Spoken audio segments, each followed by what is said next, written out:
مرحبا. آخر يوم راح تجي رأس السنة والناس تحتفل. هل هذا الاحتفالية حرام أم حلال؟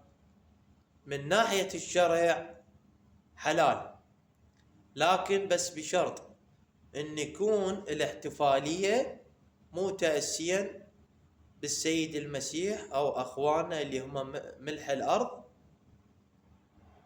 يعني يكون واحد يقتدي بيهم، لا، يكون بشرط يحتفل ويا عائلته بهذا اليوم. سنة يعني ندخل بسنة جديدة إن شاء الله، سنة خير، سنة محبة، سنة تفاؤل على جميع الشعب العراقي، لأن الشعب العراقي محتاج فرحة.